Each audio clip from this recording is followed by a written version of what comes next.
Sport Express avec Samsé. Samsé, le spécialiste des matériaux de construction.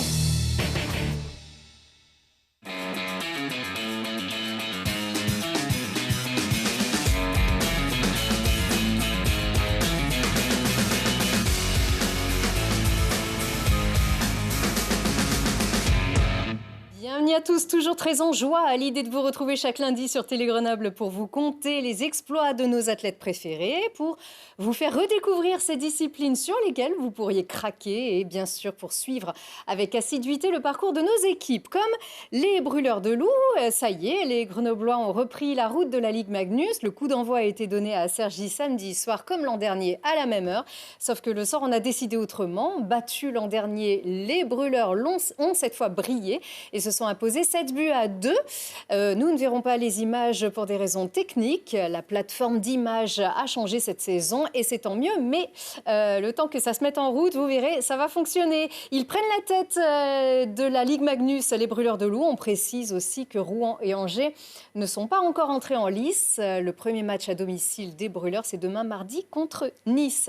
Après 2 victoires pour commencer la saison de Pro D2, le FCG est allé s'incliner à Aurillac en prenant même une grosse claque en première mi-temps, suivi d'un scénario catastrophe en début de seconde. Grenoble était mené 42-7 à la 53e minute lorsque Javakia est sorti sur carton rouge.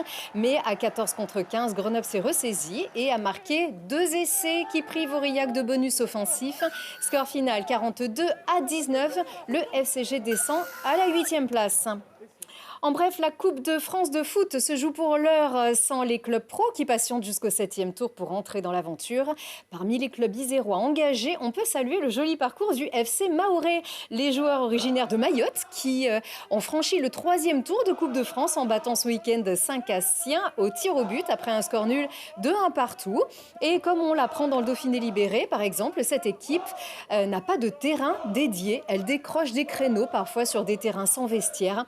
Alors on va tous pousser derrière ces passionnés pour le 4e tour de Coupe de France. Le club a été créé ou recréé plutôt l'an dernier. Et de 2, Dorian Coninx remporte une 2e course en une semaine. Les Chirolois, champions du monde, qui avaient raté sa course au JO de Paris, retrouvent le moral et la santé. Et après avoir remporté l'avant-dernière manche du championnat de France à Quiberon la semaine dernière, le triathlète vient d'enchaîner avec une victoire. Sur la dernière étape, la finale à Saint-Jean-de-Mont, il a franchi la ligne juste avant Pierre Lecor, qui était 4e aux Jeux Olympiques. Dorian, qui a enchaîné 4 courses en 5 semaines, reste dans une très bonne dynamique. Il remonte sur le podium, ce qui était encore inespéré il y a quelques semaines. Et ça continue, bien sûr. Il disputera entre autres grands moments la finale de Super League en Arabie Saoudite le 2 novembre. Le voilà, Dorian Coninx en tête. Il a connu le meilleur comme le pire, Thibaut à 5,62 m. Thibaut reste l'auteur de la 3e meilleure performance mondiale de l'année avec 5,95 en juin dernier chez lui à Montbonneau. Et puis au JO, le canoë et le kayak ont passionné les spectateurs par l'aspect spectaculaire de la discipline et comblé les supporters avec de belles médailles. Dans le flot de ce succès, le Grenoble-Alpes canoë-kayak a lâché ses pratiquants sur l'Isère en plein centre-ville et sous la pluie, mais pas sans enthousiasme. Reportage Maxime Sonnen. Pas besoin de se déplacer très loin pour pouvoir observer du sport de haut niveau. C'est sur l'Isère, au pied de la Bastille, que les amateurs de pagaie peuvent se faire plaisir. Alors aujourd'hui, c'est une compétition régionale de kayak de descente. Donc c'est une course qu'on organise depuis maintenant 6-7 ans. Toujours la même période, un des premiers week-ends de la rentrée de septembre. Donc la descente, c'est la discipline du kayak. On doit aller le plus vite possible en rivière, sur des trajectoires libres. Au menu de ces championnats régionaux, plusieurs épreuves de sprint en canoë et en kayak, suivies d'un départ groupé. Les temps sont chronométrés au laser sous l'œil assidu d'un arbitre et les résultats sont comptabilisés pour les classements nationaux. Cet après-midi, on a ce qu'on appelle une mass start. Donc c'est un départ, tous les compétiteurs en même temps, au niveau de la passerelle du parc de l'île d'Amour. Voilà, donc à peu près 5,5 km jusqu'ici, à la passerelle Saint-Laurent, arrivée. Donc voilà, là c'est facile, le premier qui arrive a gagné. Une compétition qui se veut pour tous les âges et pour tous les niveaux. Les enfants pagaient aux côtés des adultes et les amateurs côtoient les champions. Là, les championnats du monde sont passés, c'était en Espagne. Et donc voilà, moi, j'ai plutôt bien réussi ces championnats. J'ai rapporté 5 médailles quand même, voilà, dont ce titre de vice-championne du monde sur la course classique en canoë. Ève Vitali-Gilbert est la nouvelle star locale. Elle vient d'emménager à Grenoble pour ses études de kiné et a rejoint le club isérois. Je viens d'arriver à Grenoble et je vais devoir un peu monter un projet parce que là je suis pour au moins de 4 à 8 ans.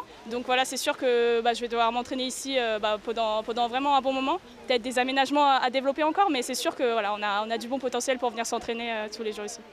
L'association compte bien profiter de son arrivée pour motiver ses troupes et recruter de nouveaux kayakistes. Ça va mettre un peu d'émulation pour l'entraînement, ça veut dire qu'elle va pouvoir s'entraîner avec elle, donc c'est chouette.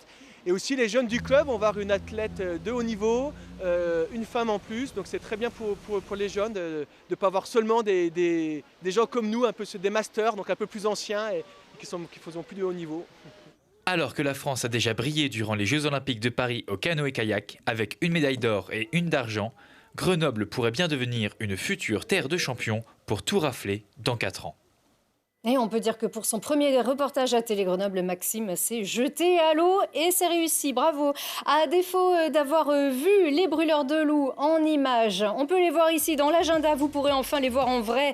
Les hockeyeurs grenoblois jouent pour la première fois de la saison à domicile demain mardi face aux Aigles de Nice. Coup d'envoi à Pôle Sud à 20h15. En 12 lettres, je propose la LPATDH Cup FFC de VTT. Entendez la finale de Coupe Auvergne-Rhône-Alpes de descente à VTT. Ça se passe au 7 lots samedi et dimanche. C'est organisé par l'association Les Pieds à Terre et ça décoiffe.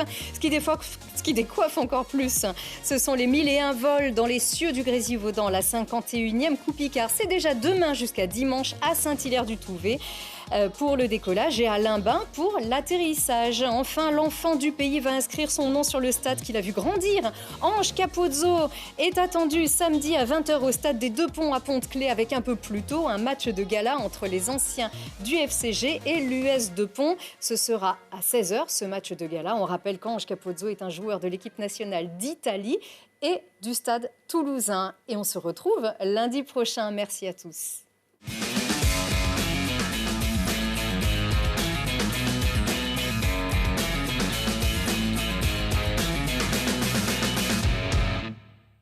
Sport Express avec Samsé. Samsé, le spécialiste des matériaux de construction.